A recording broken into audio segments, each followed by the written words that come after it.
We are back. This is episode 2. Our focus group has listened to the pilot and they gave us the go-ahead. And we're grateful for that, for their time and Matt, because as you explained so eloquently in the intro to the pilot, this is a podcast with a little bit of a mission. Right. We're looking back to the ancient gods, going to the bench, auditioning to bring back the best of the best and only the best out of retirement to try and help out this troubled world. Oh, yes. Because as of this recording, it's still a troubled world. Pilot didn't fix it. No, sadly it did not. It's still a mess out there. It's not great. But, not great. No, but we always knew this would be a longer term process, right? That's right. In fact, our plan is that this is only season 1. What we're calling season 1 Greco-Roman style. Season 1 is going to focus on the gods from the Greco-Roman tradition. And the winner from this season will get the golden goat. And then in the future, they will be joined by future winners from different traditions, such as Egyptian, Aztec, Norse, Mesopotamian. We're looking for the best of the best. It's a very deep bench. Very deep bench. And they'll all join our new ecumenical pantheon of Super Friends Golden Goat winners. So let's get started. I'm Andrew, here with Matt. This is God versus God, episode 2 of season 1, Greco-Roman style, Demeter versus Cupid. And I'm going to go first. And I chose, or fate chose for me, Demeter. Of course, I've been saying Demeter my whole life, which maybe is not going to score her points in the iconography round, but the correct pronunciation, as it turns out, is Demeter. So let's start off with a little etymology, shall we? The last part of Demeter's name, the meter part, is almost certainly means mother. And as we will see, Demeter has strong maternal associations. There's less consensus about the first part, though.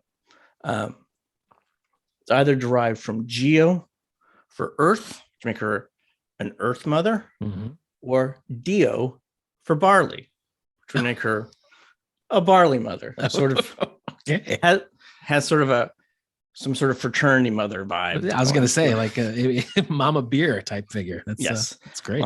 Yes. The weight of opinion actually is on it being barley mother. So you can just kind of keep that picture in your mind. In Rome, she was known as Ceres, which is originally from Proto-Indo-European word for nourishment.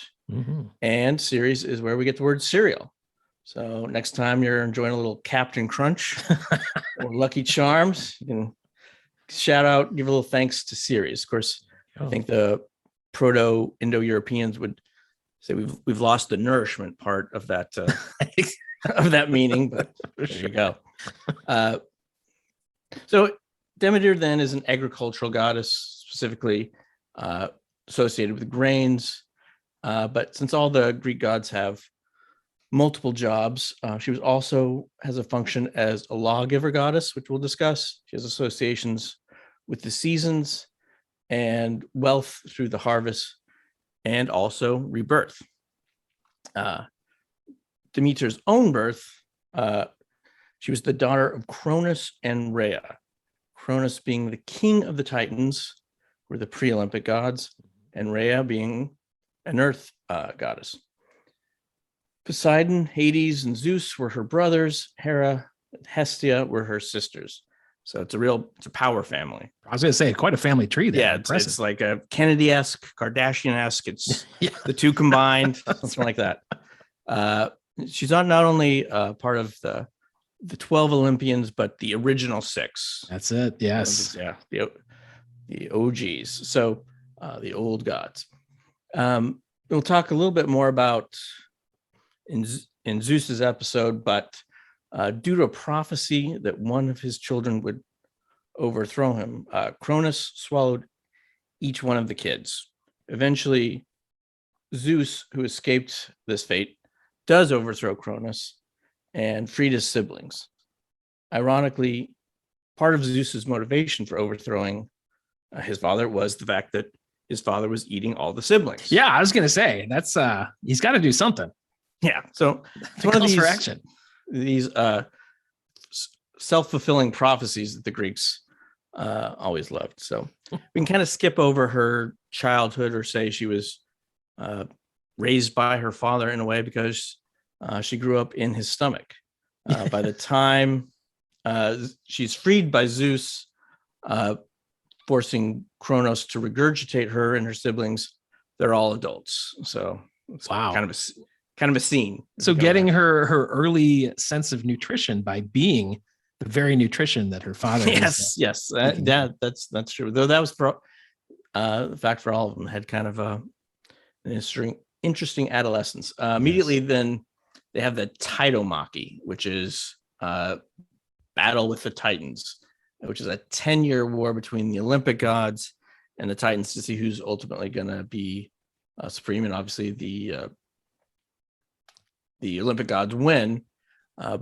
And we'll talk a little bit more about that in the Immortal Combat round and her role in it. But I'm going to kind of save that for then.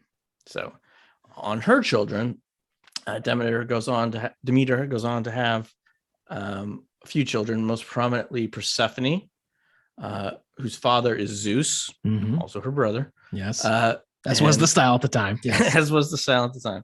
And we'll talk about that shortly. By some accounts, Dionysus was her son. Now I know that the account that you had last episode had Persephone, which is another tradition. So I think we're going to stick with the Persephone. So podcast can kind of function as a pagan Council of Nicaea, deciding how getting stuff ironed out. We're calling the shots. Someone's got to do it. Yeah, we got to get this stuff straight.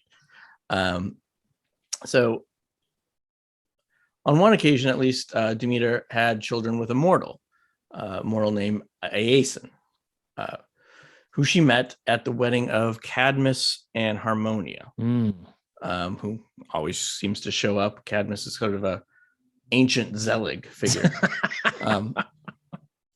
So Demeter and Iason get together in the quote thrice plowed field, which all the accounts seem to mention that the field had been plowed thrice. Very, very important. The first two don't quite cut it. Yeah, exactly. So in any case, Zeus, in a bit of massive godlike hypocrisy, gets jealous. Imagine that. Yes, and decides that the union is beneath Demeter's dignity. So he kills Iason on the spot with a lightning bolt. Oh my goodness! So hell of a wedding present. Yeah. That reception got a little wild. But from this tryst, Demeter had twins, Plutus, not to be confused with Pluto, who's the Roman version of Hades, but Plutus, who goes on to become the god of wealth, and Philomelus, who is somewhat less successful and does not become a god. But in addition to her strictly agricultural pursuits and wedding receptions, Demeter also had a general affinity for nature and had different sacred groves of trees all around. One story shows that Demeter wasn't necessarily a pushover. In this story, a Greek prince named Erysichthon in Thessaly, which is northern Greece, sets out to cut down some trees out of Demeter's sacred grove. And I'll take this from Callimachus, hymn number 6 to Demeter. So I just imagine this being sung in a temple of some sort. You're going to speak it though, not say it. I'm going to speak it. Yeah, the translation's not in verse, sadly, and the notations have been lost. So Erysichthon hastened with 20 attendants, all in their prime, all men giants, able to lift a whole city. Wow. arming them with both double axes and with hatchets, they rushed shamelessly into the grove of Demeter. So Erisichthon gets the 20 biggest dudes he can find. Men giants Can lift whole cities. Of course, cities were smaller then, but still impressive. So they go into the sacred forest, start chopping trees, and in the middle there's the giant poplar tree, which is like the biggest one, kind of sticks out, and it is of course the most sacred to Demeter. And they start chopping that, and Demeter gets kind of her arbor sense starts tingling that something's wrong with the trees. Yes. Ovid has a version of it in the Metamorphosis, and he claims that one of Erisichthon's men tried to stop him from chopping down the tree, and Erisichthon chopped his head off. Oh, and so head rolls, blood's gushing out, and then he chops into the poplar tree, and blood starts coming out of the tree as well. Goodness! So it's just that kind of scene. Yeah. Again, Demeter's arbor sense is going crazy, so she shows up, and but she's not in her goddess form. She's just disguised as one of her priestesses, and she says to Erisichthon, "My child, who cuttest down the trees which are dedicated to the gods, stay, my child of thy parents' prayers, cease and turn back thine attendance, lest Lady Demeter be angered, whose holy place you make desolate." So she's giving him a chance. She's like, "You've chopped this dude's head off. You're chopping the trees, blood's, maybe have some second thoughts about this." First couple chops are free, but no. To a point. Yeah, and then so Erisichthon does not stop, and he says, in fact, "Back, lest my great axe in thy flesh, these trees shall make a tight dwelling, wherein I evermore shall hold pleasing banquets, enough for my companions." So, which that comes back to haunt me. Like, house is too small. He needs an entertainment room. Right. So, sacred grove or not, he's cutting them down. You got to have your dinner parties. I mean, yeah. So that's his priority. Demeter's finally angry enough to throw off her disguise and assumes her goddess shape. And it says that her steps touched the earth, but her head reached Olympus. Ooh. So she goes 50-foot woman. Yeah. On them, or 50-foot these goddess. These men giants are no match for Demeter in full goddess. So the men giants all just drop their axes and run. They're out. But yeah, they didn't sign up for this. No. Plus, let's have the guy who had his head chopped off. He stayed. He remained. He stayed right there. Yeah, that's right. So Demeter says, "Yea, build thy house, dog that thou art, wherein thou shalt hold festival, for frequent banquets shall be thine hereafter." That doesn't sound so bad. No. Yeah, sure. Go ahead, build your house. Frequent banquets will be yours thereafter. But what this means is she has cursed him with a ravenous hunger, burning hunger that can never be sated. So he goes back. He's just constantly eating and eating. He bankrupts his father, the king, because he's eating so much. He eats the horses out of the stables, eats the donkeys. Specifically says that he ate the cat. He must have been ravenous. Yeah, because they just never has a cat seemed like that's gonna be tasty. No. And then bankrupts his father. So he's starving, or he's begging on the street. And then go back to Ovid. He says, the ill-starred wretch began to gnaw himself and dwindled bite by bite as his own flesh supplied his burning hunger. My goodness. So he just goes back and starts. And you got to be strategic about that. You can't if you go for the hands first. You're stop done. Right there. That's right. Maybe a foot. No, but he figured it out. Was able to go for a little while, at least, according to Ovid. So, we'll see here in the next, and this is the big story about Demeter. But she does like to put on the mortal guise and kind of see how things are going. It's a classic mythology move. I mean, yes, it's a signature style for all these folks. And she was one of the better ones at it. So this is the myth of Persephone. So it was her daughter. Demeter and her daughter, by all accounts, were very close, nearly inseparable.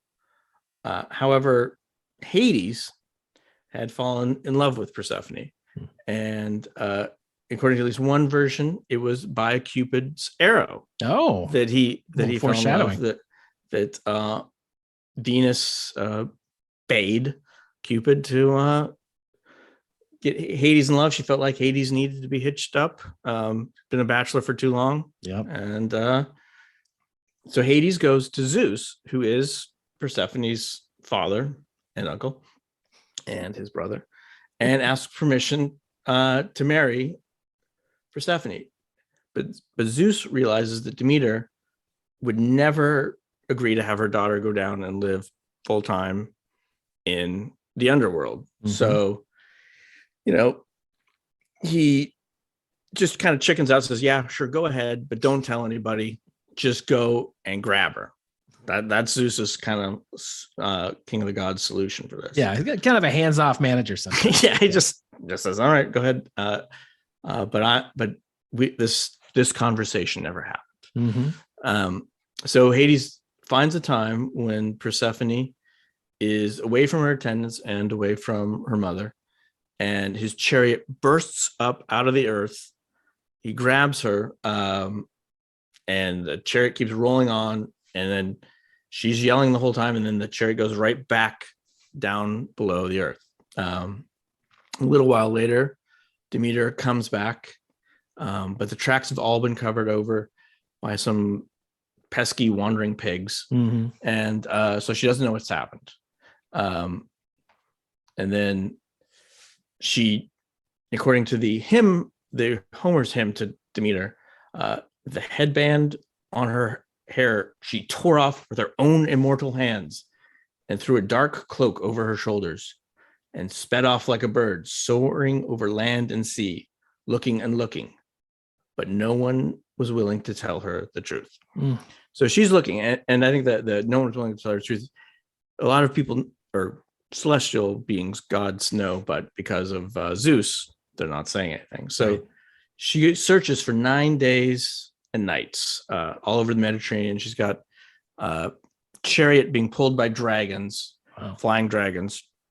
Day and night, she's searching, not eating, not sleeping. And then on the 10th day, Hecate, who is the goddess of magic and witches, tells her that she heard an echo of Persephone's screams, but she didn't actually see anything, and suggests that they go to Helios, who, of course, we know sees a lot of stuff. He does. And Helios owns up to it, that he did see the abduction, and he tells Demeter about it.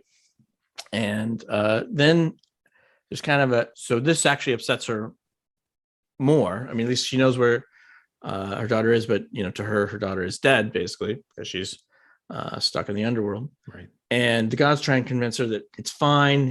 Hades, is from a good family, happens to be her own, but she isn't having any of it. And like I said, to her, it's though her daughter's dead, and so she goes into grief mode. And part of that is she banishes herself from Olympus. She's not going to come back. And she goes wandering around Greece in a guise of a human, guise of an old woman, and has exiled herself. Eventually, she comes to the town of Ulysses, which and she gets taken in by this family, becomes very involved in the local king's family because they have a sick baby son, and she's nursing the prince back to health, who they all think is going to die. She anoints him with ambrosia, gives him a little goddess breath treatment, which apparently works wonders, clears up his asthma. Then at night, she puts the baby in the fire. What? Yes, well, that's you're channeling the mother's feelings on this. but not to kill him, but to make him immortal. So somehow it's, gonna bake him immortal. I know the physics of it aren't really No. aren't really explained. But the baby's mother sees this and has a reaction similar to yours. Understandable. Yes. That would be a good instinct. Maybe more animated. Mhm. And Demeter gets a little angry that she ruined her project. I was going to turn your son into a god. You've ruined it with your screaming and your noise. Maybe a heads up to the mom beforehand to explain this might have eased the situation. She's an immortal guys. So this kind of shakes Demeter out of this interaction, that she reassumes her goddess image, and she tells them, right, I did nurse your son back to health. He's not going to be immortal because you ruined it. Yeah. But build me a temple, and I'm going to lay host there. This is going to be my hangout for a while. But she also comes up with a plan how to get her daughter back. She refuses to let any crops grow throughout the world. So she is going to starve the world until her daughter is returned. That is, talk about a scorched earth strategy. That is, this is just literally scorching the earth. And Zeus sends a parade of gods trying to convince Demeter to relent. But the hymn says, but Demeter stubbornly rejected all their words, for she vowed that she would never set foot on fragrant Olympus, nor let fruit spring out of the ground until she saw her daughter again. And Zeus, he likes his sacrifices. He likes the attention he gets from the mortals. Right. So, he's in a little bit of a bind, and eventually he relents. And he sends Hermes down to Hades, tell him, the jig is up. Yeah. We got to return her. But there's a stipulation that's only if Persephone hasn't eaten anything. Of course, she's been down there for a while. And it turns out she has eaten one pomegranate seed. Wow. While she was down there. And it's pretty hot down there. So you would think the sheer need to hydrate and let alone the nutrients, you need more than that. That's that was it. But sadly, that was enough. So then there ensues some negotiation. I said, all right, well, let's figure this out. And the deal that comes through is that Persephone has to return to Hades for a third of the year, during which Demeter refuses to let plants grow. And that is how we get winter.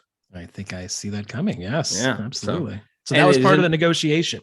Yes, that was part of the deal. And she said, all right, says fine, but during that part of the year, nothing's going to come out of the ground. Yeah. So, just a little bit on her cult before we go into going to Cupid. Demeter had one of the more popular and long-lasting mystery cults in the Greek pantheon, called the Eleusinian Mysteries, which is around that town, Eleusis, and this story. It was a 10-day festival with a series of ceremonies and rituals based on the abduction and return of Persephone, held in the fall every year in Eleusis. We don't know actually very much about it, unfortunately, because it was a mystery. And in Athens, revealing the mystery could result in a death sentence. So they took their secret handshakes pretty seriously. That's right. Thousands of people every year would go, men, women, children could attend, rich, poor, people who were enslaved, whatever. In fact, the only rules on attending is that you had to speak Greek. You didn't have to be Greek, but you had to speak Greek because they didn't have little translator cassettes that they have in museums now. So little headsets were not quite up to snuff just yet. No. So you couldn't just keep asking, what did or speak loudly. Yeah. Slow down. And you could not have committed murder. Okay. So those are the two rules. It's similar to our immigration policy, if you think about it, but it's probably another matter. No, probably not right. So it lasted for 10 days, and then reached its grand finale of one thing that is rumored, at least, is the grand finale was cutting a single stalk of grain silently. So dramatic. Yeah, it's very dramatic. One assumes. So that's what I have on Demeter. Quite the tales, my friend. Quite a lot of secrets, a lot of lies, but yet bargains. And in the end, those of us who live in climates like the Northeast and the Midwest, we appreciate our seasons. There's a delicate snowfall coming down right now, the first that we've had all year, and all thanks to that grand bargain. So yeah, there you go. Very nice. Good. Well, let's take a break there before we get into our next segment, which is Cupid. Excellent. Stay tuned for that.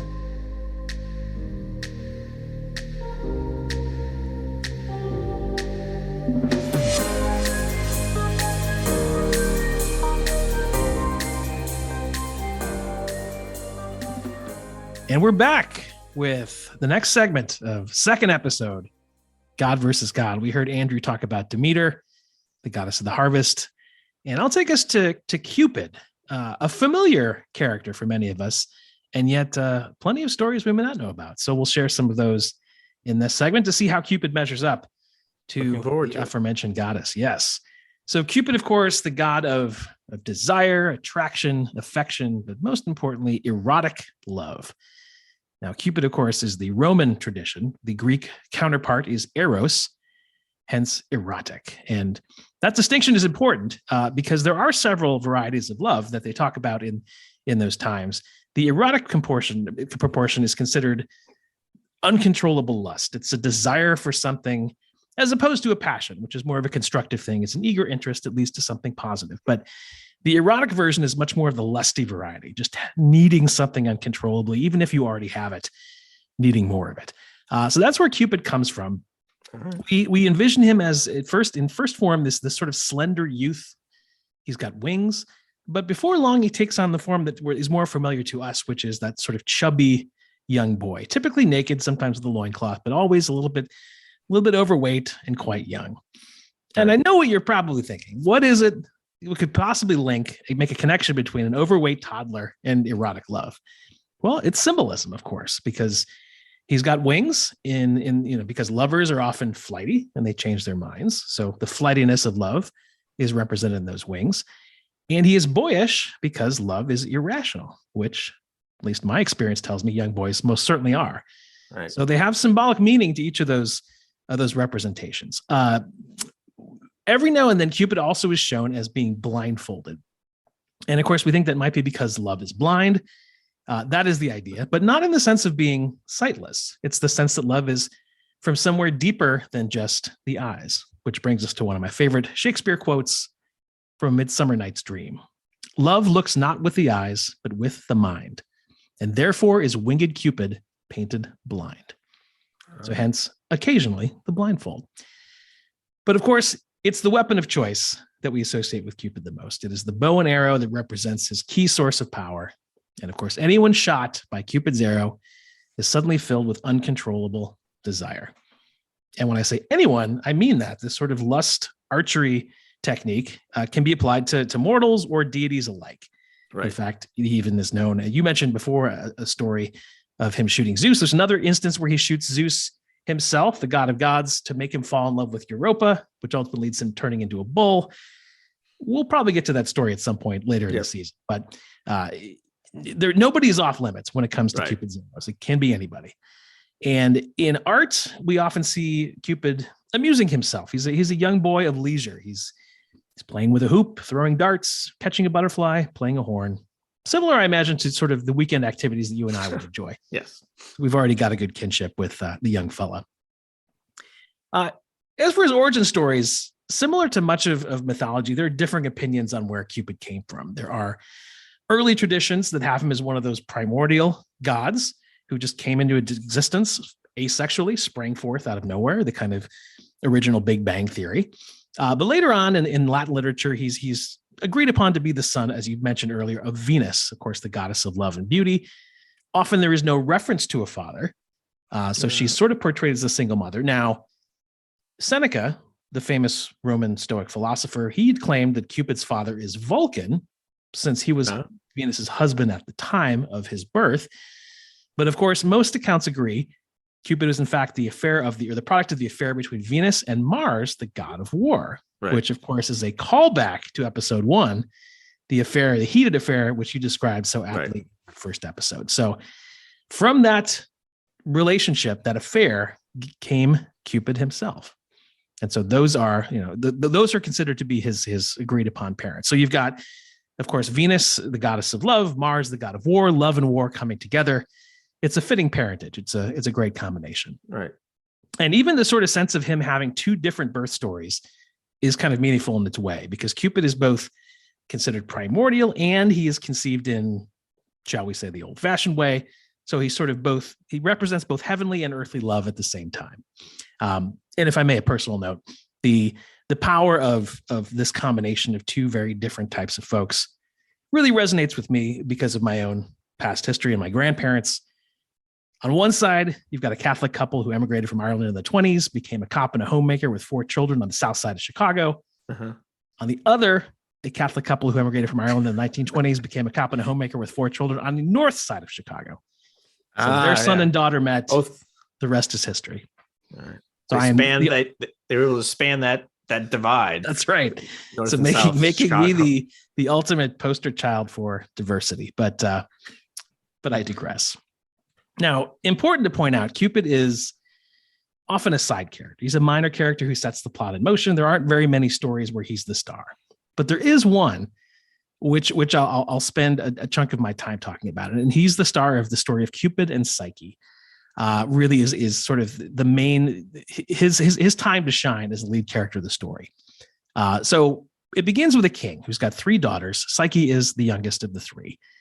And the other 2 daughters, they're fine. But the youngest of them, Psyche, far surpasses them all. It's by far the most beautiful. She is seen as, even though she's a mere mortal, she's seen as a goddess. And people say, wow, even Venus herself could not equal her beauty.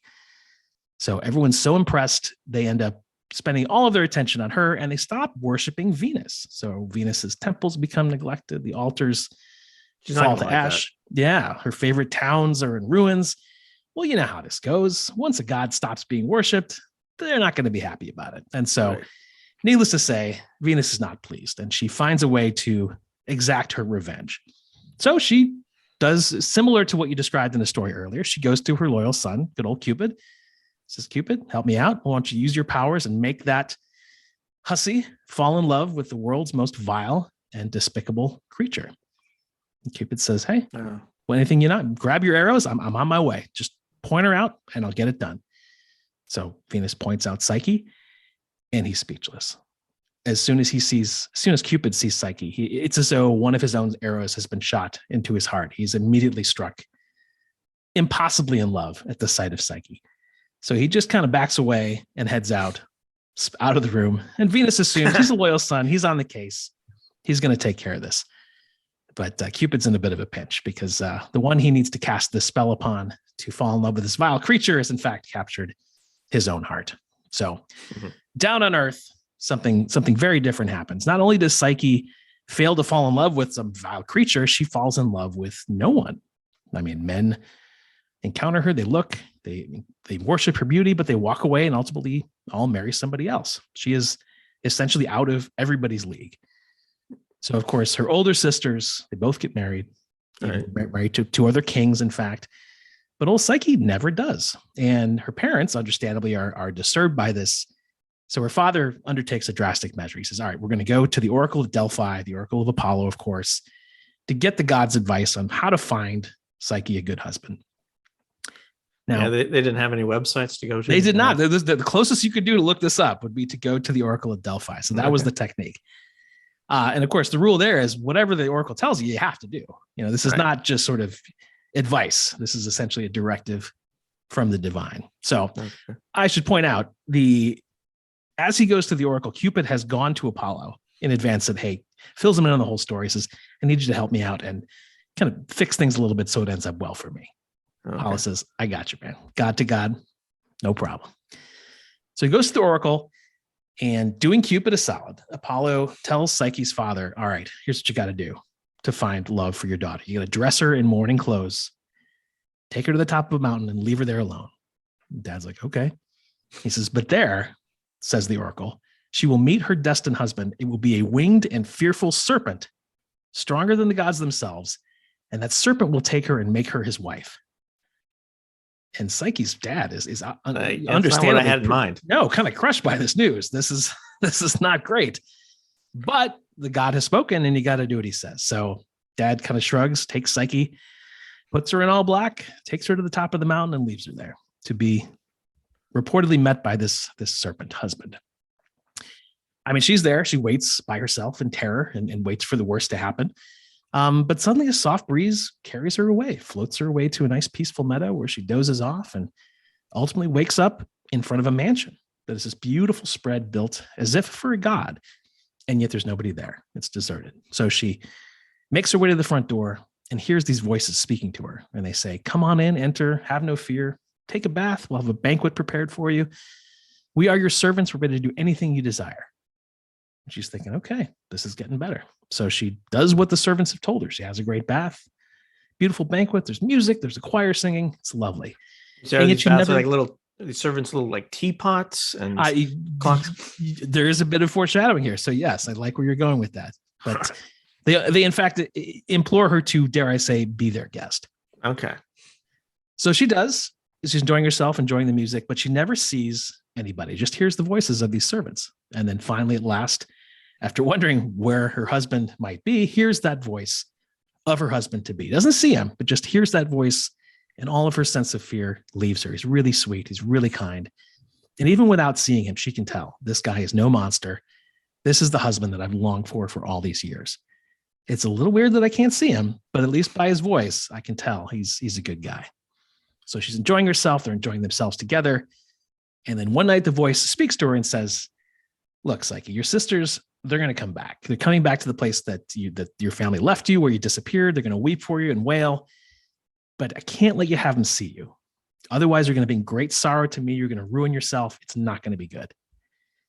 And she says, yeah, I don't want to do that, but I really miss him. And, I didn't have a great goodbye to him. So, and she's in tears, and her husband finally kind of relents and says, all right, do what you will, but just know that you are seeking your own destruction. Just don't let them persuade you to try to see me, or else we will be separated forever, says the husband. And Psyche says, of course not. I'd never do that. I'd rather die 100 times. We're having such a nice time together. You got it. So the sisters arrive. They're thrilled to see that she's alive. Happiness, tears, joy. The wind comes down, blows them to the palace. And then once they see this place, this beautiful palace is built for a god, once they hear the music, see the banquet, the sisters do become bitter and jealous. Like, my younger sister who's been the pretty one the whole time. Now she's got this great pad. And of course, their rational next question. So where is this husband of yours? We'd love to meet him. And Psyche, keeps her word and says, oh, he's on a hunting expedition. He's out on business. On a business. He's not taking a business trip. So they say, okay, we'll take off, but this will not be the last you see of us. So the sisters leave and begin plotting how to work out their jealous rage at how well her sister's life has turned out.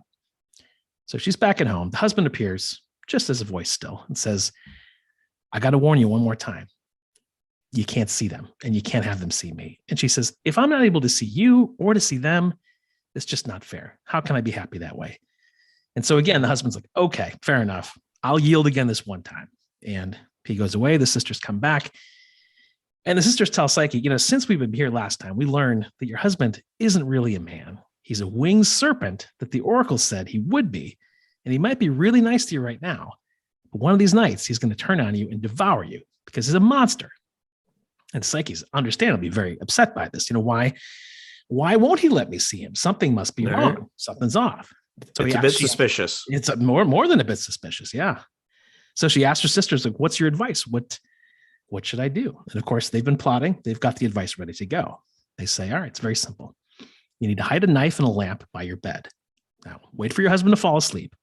When he does, you go to his bed, you bring both of them, grab the knife, you light the lamp. And then once you see this frightful being that your husband really is, be ready to plunge that knife right into him because he's monstrous. You'll kill him before he kills you. And we'll be there nearby to carry you away afterward. So all day long, Psyche is understandably really torn. Like on one hand, he's my dear husband. No, he's a terrible serpent monster. I got to kill him. No, I shouldn't. And she's just shaking with uncertainty. And ultimately, she knows her sister's best and says, I'm going to take their advice, and reluctantly waits for him to fall asleep. She grabs the knife, tiptoes to the bed, and finally lights the lamp and has a look. And in fact, her husband is not a monster, but the sweetest and fairest of all creatures. He's a godlike even. He's Cupid. Right. And she's devastated by this. She is shamed at this lack of faith that she has. She falls to her knees, and because her hands are so unsteady, she spills hot oil from the lamp on her husband's shoulder. And of course, the hot oil wakes up Cupid. He sees the light. He knows that she's been faithless, and he flees without a word. And she's, of course, devastated. She rushes after him, hears his voice, and says, all right. And her husband explains that he is, in fact, Cupid, the god of love, and no monster of any kind. And he says, love cannot live where there is no trust. And then he flies away.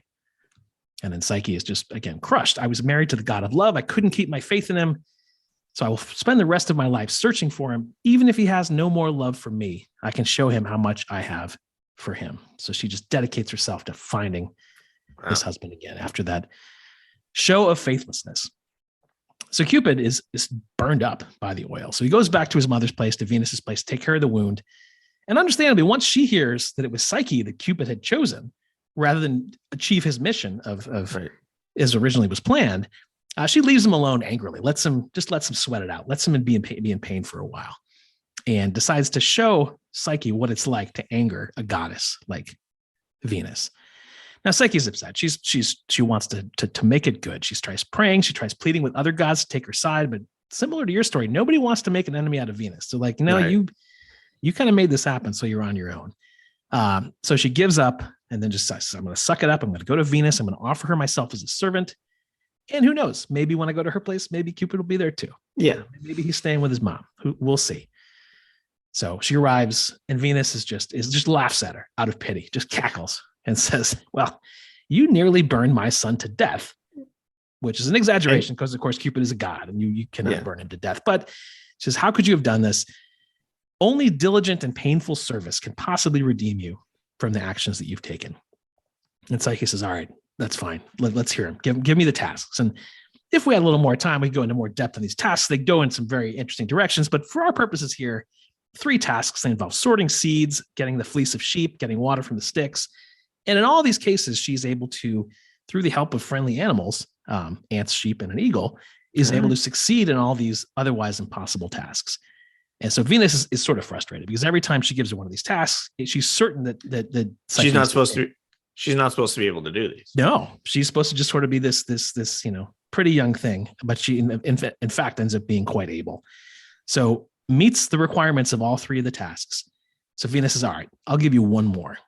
Go to the underworld and ask Proserpine, who is a somewhat minor goddess, but one of these underworld goddesses known for her beauty, at least the beauty of that neighborhood down in Hades.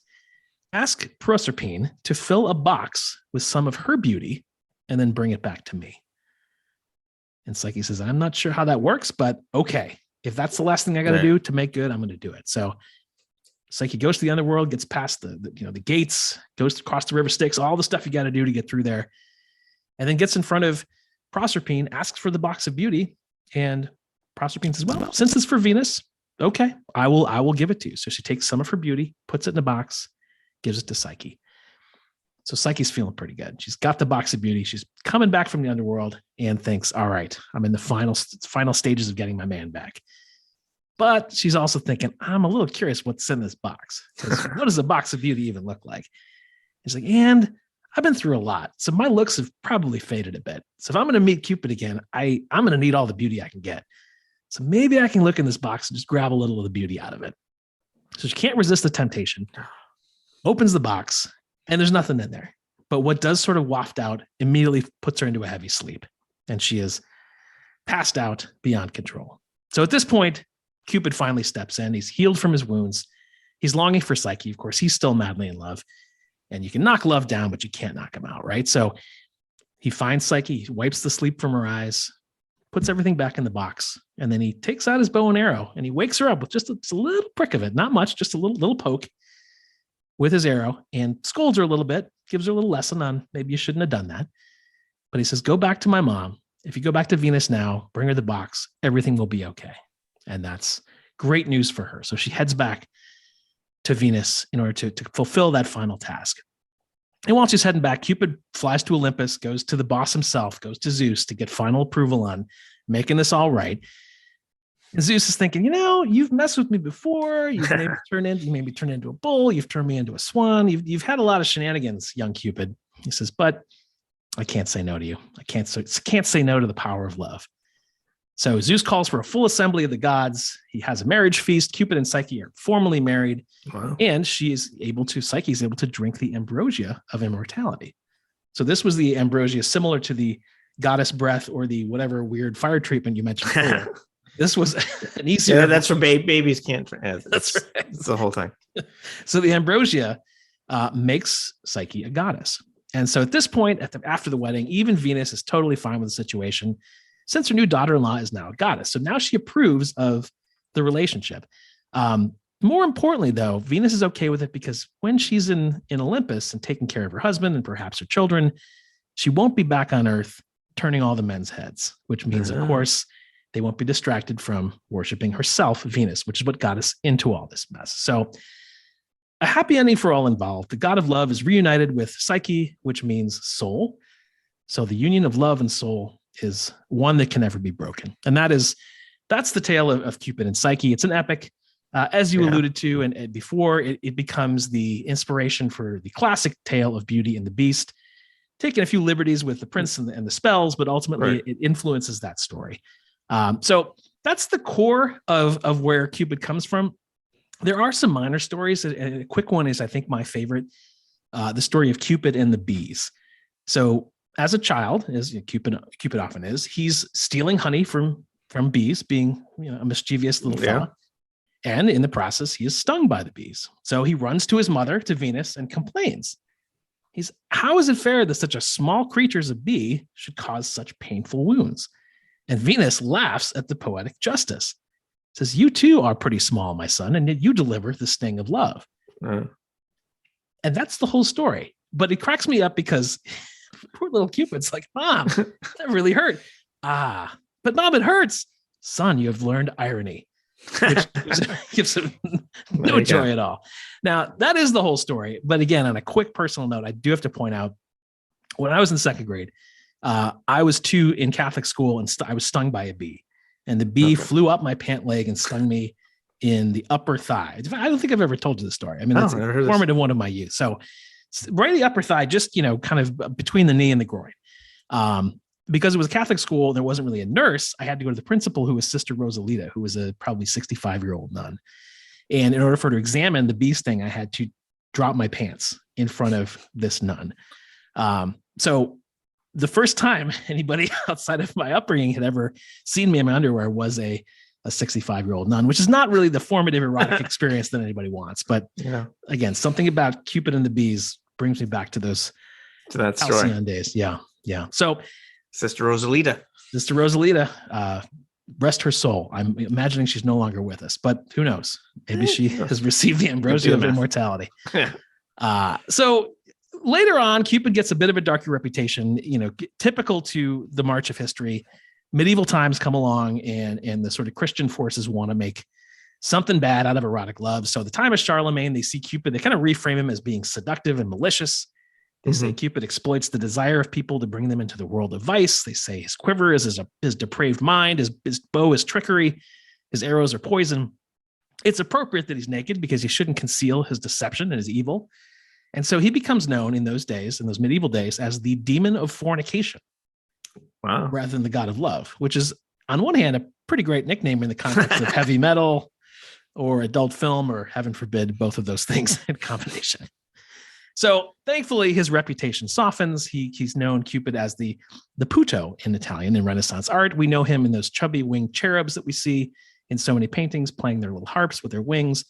There's a very famous provocative Caravaggio painting called Love Conquers All, where Cupid is brazenly naked and he's trampling on the symbols of culture representing music, architecture, and scholarship. Like, hey, I'm love, man. Take that. Anything, nothing's more important than love. So he's brazenly overcoming all those intellectual pursuits in favor of his erotic love. But of course, we know him most probably in this day and age from Valentine's Day. Now, Valentine, of course, the 3rd century Christian martyr, known for giving aid to persecuted Christians. So one thing I did not know is that in those days, Roman soldiers were not allowed to marry, since the emperor, Claudius II, believed that married men could not make good soldiers. That would move their focus away from the mission at hand.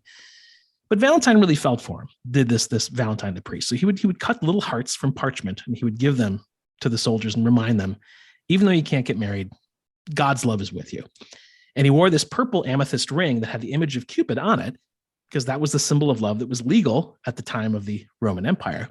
And over time, soldiers would see that and they would know it was code. And Valentine would, in fact, perform marriage for them in secret. Oh. So against the wishes of the emperor, he was able to marry them in secret and allow them to seal their love with their wives. So that's where we get the image of the heart. That's where we get the amethyst, the birthstone of February. And of course, the feast day of Valentine on February 14th gives us hearts, Cupid, and overpriced chocolate, impossible dinner reservations, and ritualized card exchanging. As a happy postscript, Emperor Claudius II, after his army defeated the Goths, he eventually reversed his stance on marriage. Okay. And not only said, guys, you can get married now, but he says that was after that victory, you should each take 2 or 3 wives. So don't stop at one. So indeed, love, like the painting, conquers all, unless you are the Goths, in which case you were conquered. So in retrospect, Cupid remains a minor character. He's never a lead. He's always second fiddle. His biggest influence, of course, as we mentioned, the Beauty and the Beast, the woman with the heart of gold, the servants, the banquets, and the unseen beast who's really a prince. In pop culture, there's, of course, the dating site OkCupid, which I think still exists. I dallied in it a little bit in my bachelor days in 2007. All right. I would say Cupid's arrow delivered very little in that instance. Did not find the mark. Did not hit his mark, but not for lack of trying. There's a great song called Cupid by Sam Cooke. Lovely song. I would share it and play it if we had the music budget to support that licensing. But for now, certainly look it up. Cupid, draw back your bow, let your arrow go. Straight to my lover's heart for me. It's beautiful. Apart from that, not a ton of appearance and culture. A naked, obese toddler with a weapon apparently is not a type of main character for modern entertainment. But of course, in the grand scheme of legacy, erotic love remains with us. And you can only imagine what a world without love would be. I mean, think about nothing but anger, grievance, probably terrible music. It's almost like every day. Twitter. Exactly. Or January 6th. One of the two. Yeah. So for the lucky among us, Cupid's cause of erotic love still remains, we hope. It's alive and well, and we all have that sneaky little chubby fella to thank for it. There is the tale of Cupid to wrap up our second segment. So with that, let us take a break. Let us regather our wits and prepare to cast Demeter and Cupid against each other in our categories to determine who will be the victor in God versus God. Let's do it.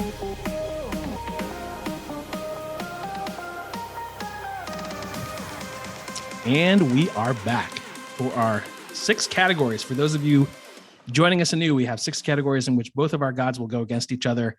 Andrew will explain the categories and we'll decide which of our 2 contestants is worthy of the golden apple. Ultimately, at the end of the season, we will then decide who among all those winners deserves to be the winner of the golden goat. Right.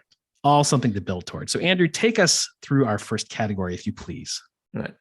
First category is immortal combat. Yes. Which is simple schoolyard question of who would win in a physical confrontation. And I think here we're really doing some of the Lord's work, because how many times have there been fisticuffs or harsh words developed over who would win between Demeter and Cupid in a physical confrontation one-on-one? It's a question that does not have an answer, but we're about to give one. Yes. Yes. It gets asked all the time. Philosophers,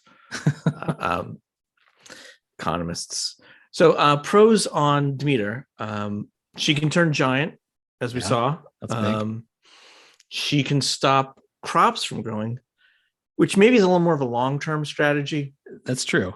Although remember, she's fighting a baby essentially, so the baby doesn't eat that much. It wouldn't take long to wait. She doesn't need that much. Yeah, she rides a chariot pulled by dragons. Mm-hmm.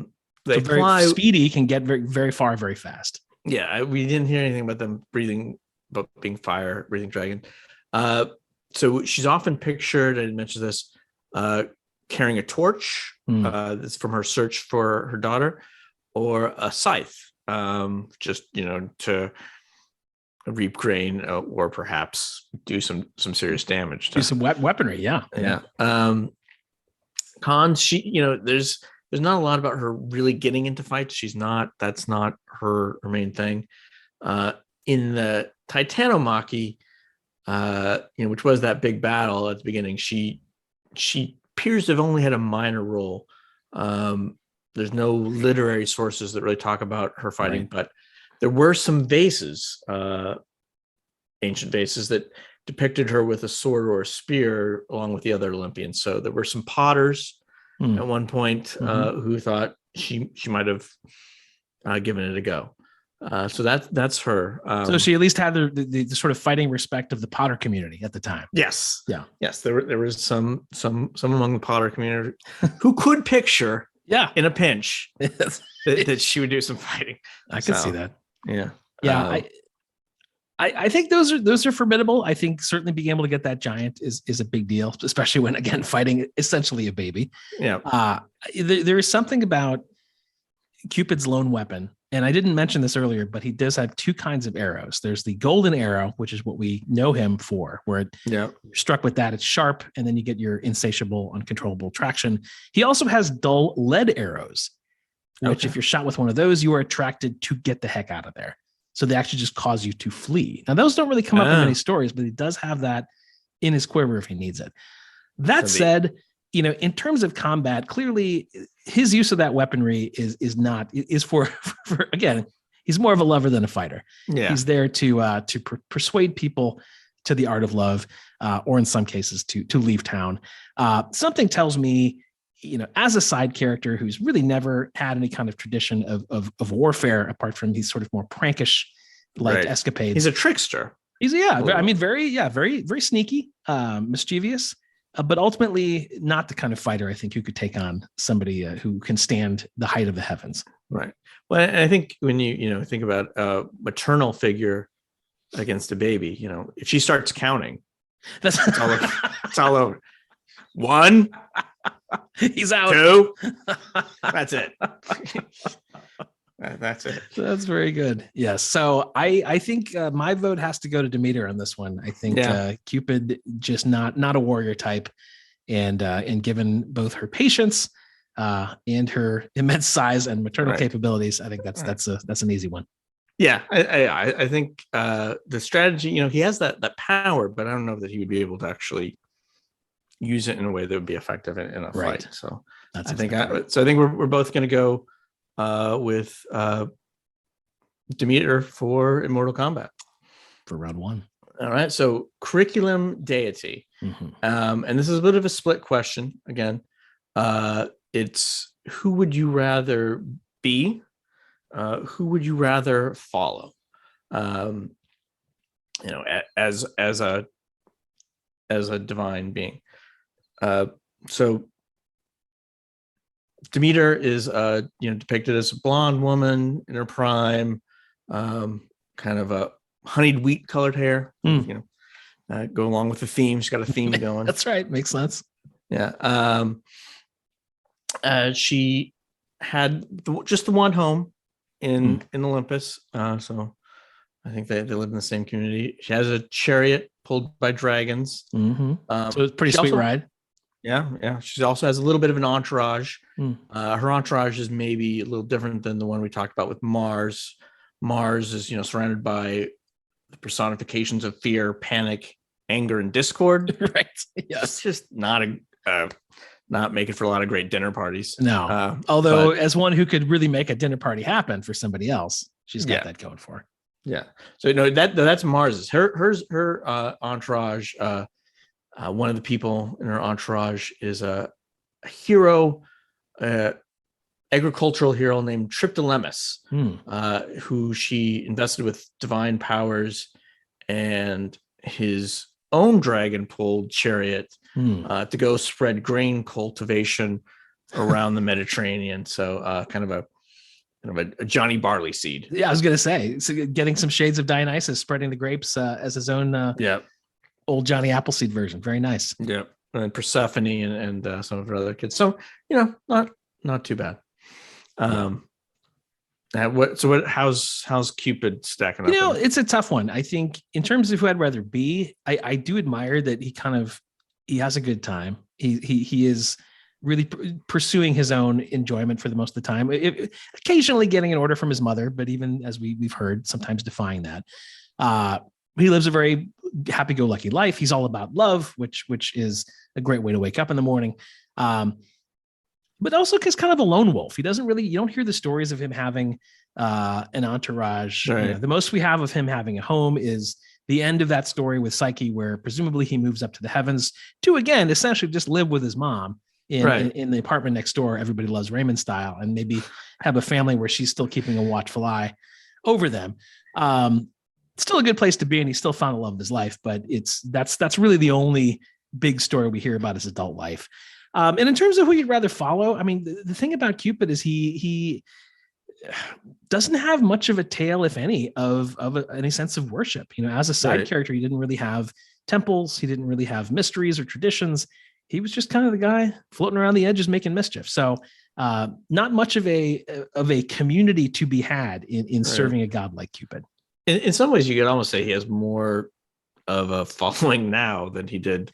Well, that's a great point. In fact, I guess as the years go by, when you think about the Renaissance depictions, when you think about the romantic industrial complex that is Valentine's Day, he has quite the following. So I think given that, again, my gut goes to Demeter. I think between the entourage, the sweet pad, the control of the seasons as something you'd want to be able to do. I think she'd get my vote on that one. Yeah, I agree with you for being. And then one more thing on like kind of, as the followers of her. So I mentioned the Eleusinian mysteries. Part of it had to do perhaps with conquering death, or at least getting a better deal in the underworld. Yes. Which maybe was part of the deal with having Persephone go down there. It's like, well, look after my people. Yeah. In her mysteries, I talk about the pigs had covered up the trail. So because of that, pigs were often sacrificed at her events. So, a good barbecue. That's pretty good. Absolutely. You get some good eats and everything. Yeah. Nice. Get a pig roast. And as the sort of barley mother, one would think that the quality of beer would probably be pretty high. Yeah, it's interesting. They never really talk about that, though. It does show her. There are a lot of Renaissance type paintings with Ceres and Bacchus kind of hanging out. That feels like a pretty good match. Yeah, they spent some time. I think that they just didn't. The Romans and the Greeks didn't go in for the beer, so that didn't register. No, they were leaving that for the Egyptians, I suppose. Yeah, that's right. So, and here's so Cicero said about the Eleusinian mysteries, which is one of the says, for among the many excellent and indeed divine institutions which Athens has brought forth, none, in my opinion, are better than those mysteries, for they are the means brought out our barbarous and savage mode of life and into an educated and refined state of civilization. Wow. So that's pretty good. And certainly at odds with old Cupid just trampling on learning and music and art and saying, exactly, if it's not erotic love, I don't want to hear about it. Right. Yeah, right. That's impressive. All right. So I'm going to go for that for curriculum deity. We're both saying. I think we're both saying Demeter on that one. Yeah. So okay. 2-0. All right. Good God. Good God. And you want to go first on this one? Yeah. So I think in this case, because Cupid is a bit of a lightly sketched character, he's seen, again, mischievous, leisurely, a little sneaky. his heart, forgive the pun, appears to be in the right place. He's doing this because either his mother has told him to, or because he wants to create a positive attraction for those who need love. So he has, I think, a pretty good character there. Obviously, those, Charlemagne era sort of medieval Christians who wanted to turn that into something about more lust and, in the sense of being destructive. I don't buy that as much. I think based on the stories we hear about him, he was doing it for the right reasons. Even though that was not always convenient to the subjects involved, it was still what they needed to have. So occasionally it was kind of mischievous ends, though. I would say. It's true. But I think my reading of it is that he was always doing it because he was observing a couple that really needed to be together anyway. Okay. And so he found a way to make that happen through his bow and arrow. He didn't, at least in the stories that I've absorbed, he seems like he's used those powers largely for good, so okay. That's an impressive part of I think his character. Yet I think he's also clearly has his flaws in the sense that, in inability to carry out the order from his mother with Psyche, he is even susceptible himself to his greatest powers. So I think there's a character plus for him in the sense that he's not just wielding this power to everybody else. He too has a heart and will be susceptible to it and will find love against all odds as though struck by his own arrow. And the fact that even when it was time to wake up his soon to be wife, rather than really sling her with a big old golden arrow and seal the deal, he just did a nice little light prick just to wake her up and a little bit of a light scolding. But I think that shows pretty good character. So I speak highly of Cupid for that. And that plus he's clearly about leisure and having a good time and about enjoying life through love. Right. So hats off to him for that. All right. So we have an interesting contrast to what we had last week. Yes. So Demeter, in addition to, providing food and such, she was known as a lawgiver because there was a connection made between agriculture and civilization. Sure. She was known as the protector of the plebes, who were the non aristocracy in Rome, and her temple served as a records hall and a treasury and kind of a minor law court. Probably for disputes over land boundaries or whatever, chariot parking and such. Yeah. So we had this: is this mulberry bush that mine? Is that on your plot? Those kind of things. We saw with the Erysichthon story that she let the assistants go. She gave him another chance, and pull back now, and I will only unleash my wrath if you don't. And of course, he didn't. She was obviously a devoted mother, which is all good.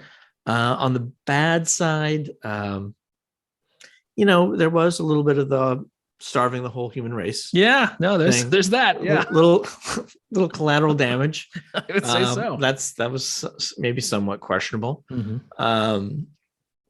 But that was the weapon she had, so that's what she used.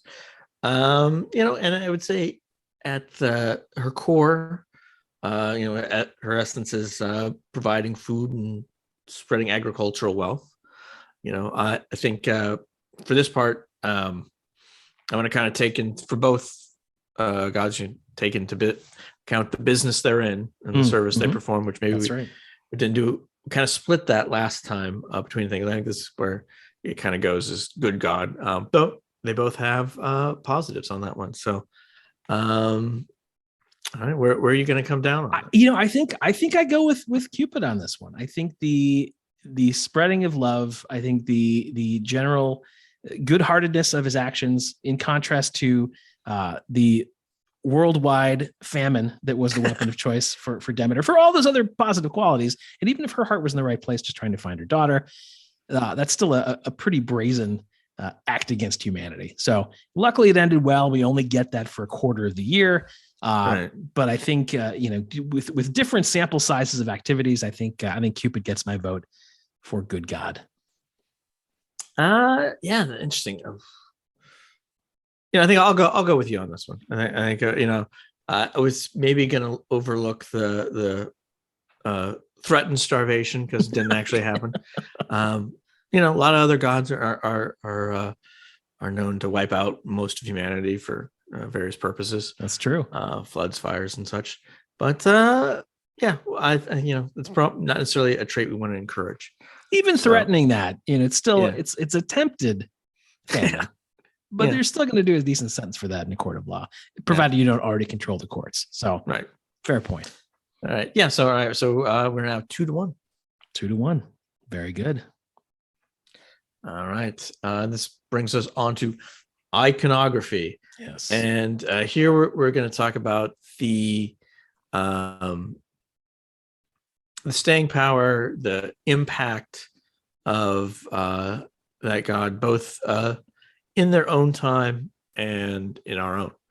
That's right. And all the times in between. So I'll go first on this one. So always like a good planet. Ceres is a dwarf planet. It's not officially part of the solar system. It's in the asteroid belt between Mars and Jupiter. But it's out there, dwarf planet. It's not bad. There's only so many. That's right. Only so many to go around. Last time I talked about Pausanias, who was a Greek travel writer, and he's going to come up a lot throughout this season. He's kind of an ancient Rick Steves sort of figure, and he has on Demeter just a multitude of references to little shrines and local veneration points around her. So she's very, very popular in the Greek world back then. I've talked a lot about her mystery cult. So back in the day, she had a very big following. When we go forward in time, that's a little more spotty. On my Amazon lit search, the best I could come up with was Dracula's Demeter Diaries, which Demeter is actually not a character, but the boat that brings Dracula to England is named after her. So that's something. All right, that's something. There is Demeter Perfume is a company that makes perfumes, and their most popular scent appears to be Thunderstorm. Demeter Thunderstorm, if you're interested. Put that on my list. But the company also makes scented slime. Is that right? Yeah, so scented slime. So I don't know if that maybe cuts down their credibility as a high-end perfume purveyor of fragrance. Yeah. Yes, but it shows some range. Look at it that way. It does have range. So Ceres is a character in Shakespeare's The Tempest. I think she's only got about 4 lines or so in that, so not a major character. I didn't really, find a lot in the IMDb search in terms of films with either Ceres or Demeter in them, but there is a movie called Ceres the Scarecrow, which is an indie film currently looking for funding. Great. Perhaps we can transfer some of our God versus God wealth and earnings as an early investor. Spread the word. Directed by Byron, and I actually might mention that a little bit more in the matinee idol section. So a couple more quick things. There's a number of companies named after Demeter, all of which make agricultural products, as you might expect. That would fit, yeah. And the Great Seal of North Carolina has a seal that figures representing Demeter and Persephone as liberty and plenty, and liberty is Persephone and plenty is represented as Demeter. Great Seal of Vermont also has her, and I believe the Seal of New Jersey. North Carolina makes a lot of sense, especially considering the barbecue connection. That fits in really well. Yes. That probably drew them in. There's a statue of Ceres on top of the Chicago Board of Trade building. I know it well. It is there's a block from my office. Yes. There's some has some new age cash these days, cachet. But outside of that, not a lot other. And then the names for Demeter, Demetra, Dimitri, Demi Moore. There you go. That's pretty good. But yeah, that's what I had. So I know there's a lot on Cupid, but what do you kind of pull there is, and I fear I kind of unloaded a lot of these earlier in my excitement in the previous segment. I mean, you've got the Sam Cooke song, which I think is pretty great. You've got OK Cupid, while not successful for me, ultimately very successful for others. The lack of temples, the lack of cults, the word, even his Greek counterpart eros, of course, erotic, is a term that is familiar, but often has a bit of a less than savory connotation, let's say, even though we know in the formal definition, it really is about that sense of compulsion and attraction. It is now sort of boxed itself into a certain type of, let's say, film or literature that we wouldn't call high end. So while there are products out there that play with that, clearly the most important presence that he has in terms of legacy is Valentine's Day. And, between showing up in all the Renaissance paintings, between being such an omnipresent character in such a popular feast day, at least in this country, that's where we see most of him. But as I mentioned, in pop culture, he's fairly rare, given that, a chubby kid with a diaper and a weapon is not exactly your key spokesperson. So a few books out there, unremarkable. I guess in the cinematic tradition, we don't see a lot directly related. However, in a sense, indirectly, the entire tradition of the romantic comedy and all the films that have sprung from that genre really does rely on some sort of inciting event that is Cupid-esque. So even if he's not appearing literally in those films, he is there in spirit, shall we say, and his legacy lives on through that. Well, and I do think the motif of, Cupid's bow it does have a lot of staying power. It does. Sure. I mean, he's a familiar character, but again, because of his nature as more of a sideman and more of a figure in the fringes, less of an impact on pop culture, apart from those sort of more practical and abstract associations. Right. All right. So this is a hard one. Yeah, this is a tough one. I think in the day, back in the day, I think clearly Demeter was the more impactful deity in people's lives. And it's interesting when you look at those seals around.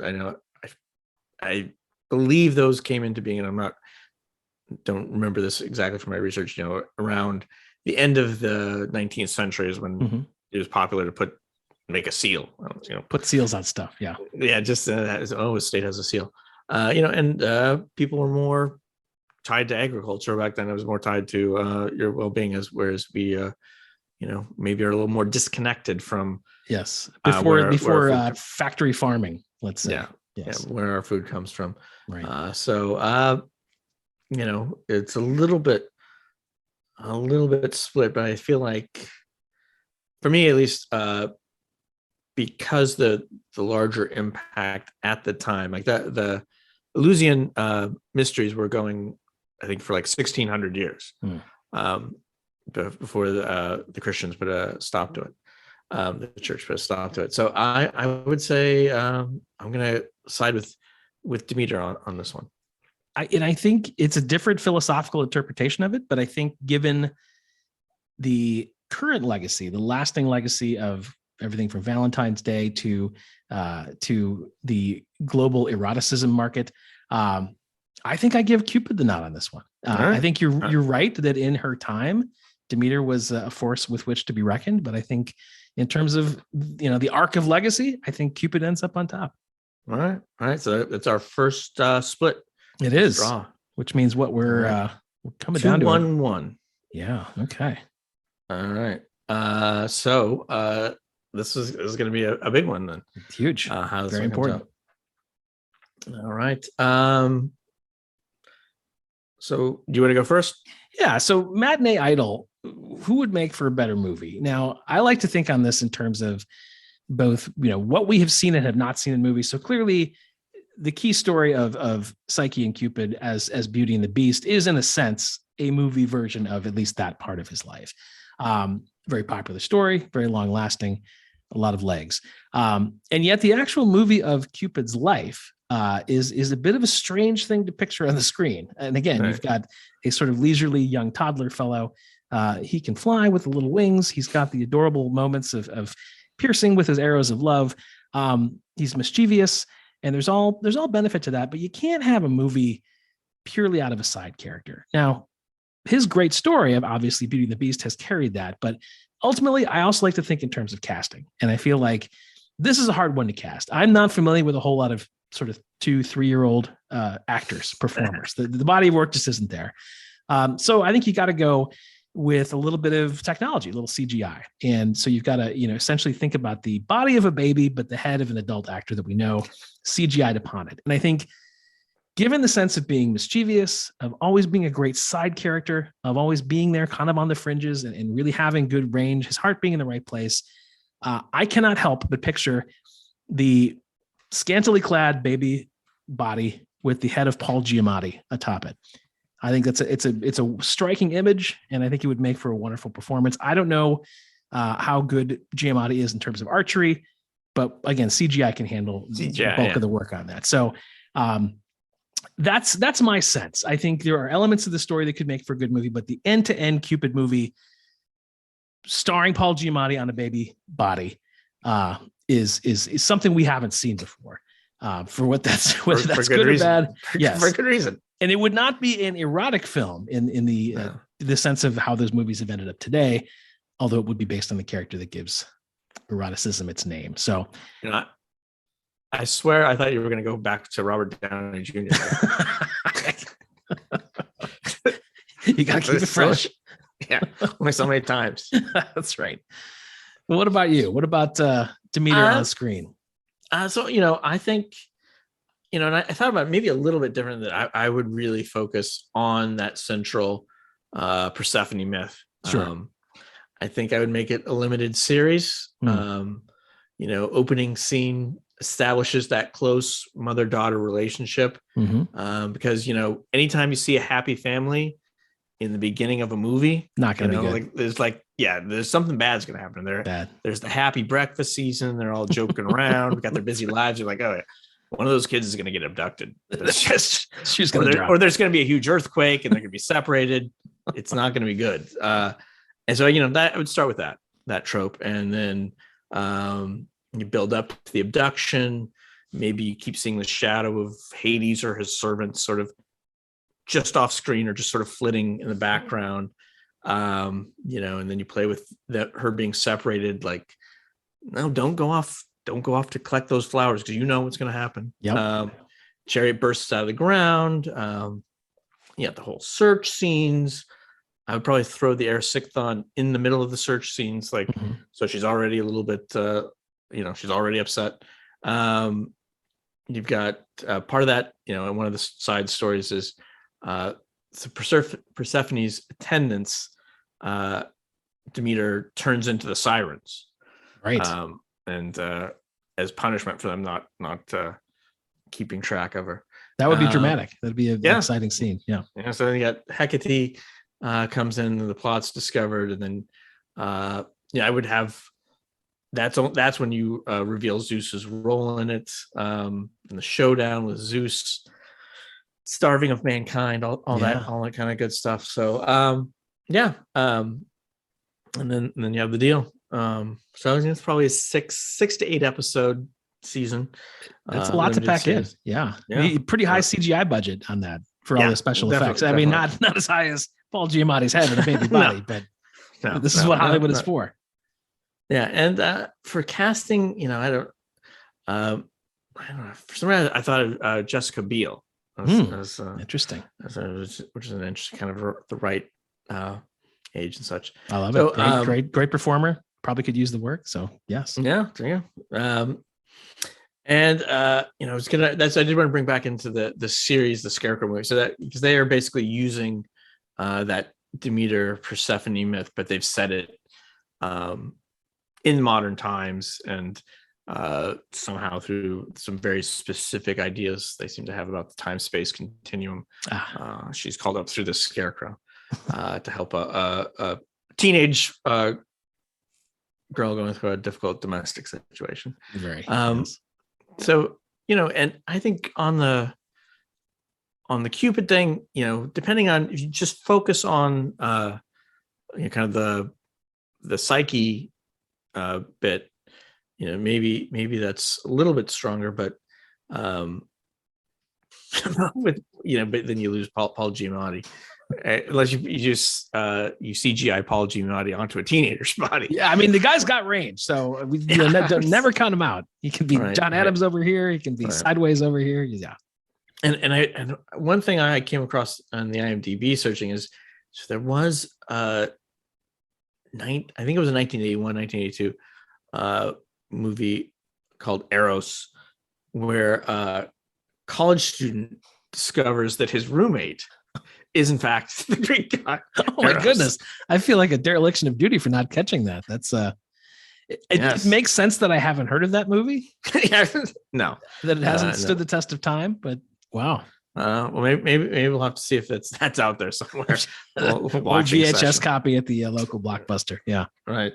So, but I think you lose points if you have to kind of, it's interesting if a character can be moved in and out of time, but if you have to do that, I think that maybe you lose a little points. It's plus if it's a timeless, adaptable story, but much love to Paul Giamatti, but I think I'm gonna go with Demeter on this one. I think I will join you. I think you've talked me into it. That is a exciting idea for a limited series. I think the makers of Beauty and the Beast were wise to contain that story and really kind of decupidize it, which I think gives it its strength. And yes, an actual all Cupid movie, I think, would be box office poison for many reasons. If for no other reason than the slug having to do with both eroticism and a young chubby baby. So that alone probably should keep it off the silver screen, which gives Demeter the win this week. Am I right in my math? That's correct. It's 3-1-1. 3-1-1. So a closer race than episode 1, but yet a decisive victory. No, episode 1 was 3-2 because there were no ties. That's correct. Okay, you're right. Yeah. So this is a little bit wider. We could have ended in a tie if we'd both gone for, obviously with the making Beauty and the Beast, there was a film in there, but it's still it's sort of Psyche's movie also. That's true. I mean, it starts with beauty, doesn't it? Yeah. That's right. It does. All right. Outstanding. So that should do it. Another riveting episode 2, God versus God. We hope all of you at home have enjoyed it. We have a few thank you items at the end here. Want to thank once again Andy Snow, the DJ from here in Chicago, who provides our theme song. He is at andysnow.dj. And by the time you're listening to this, the full version of the God versus God theme song will be available to stream on Spotify. So excellent. Be sure to look that up and listen to the full version to recreate the God versus God experience in high fidelity. I also want to give a shout out to Edith Hamilton's Mythology, the quintessential text for all things mythological, who was a big influence on the retelling of the Cupid and Psyche story. Should mention our Twitter handle is God versus God Pod. Right. And once again, by the time you're listening to this, you will be able to go to godversusgod.com for a website that will contain the full archive of this fine broadcast. And the Facebook God versus God. Look for this on anywhere you feed fine podcasts. Anywhere you feed your ears. Yes. Like, review, all that good stuff. Please do. And we will, after we're done here, we'll let the fates decide what our next episode serves up. But until then, Andrew, always a pleasure. Well done. You too. Let's let Andy Snow play us out. Cheers, folks. Bye.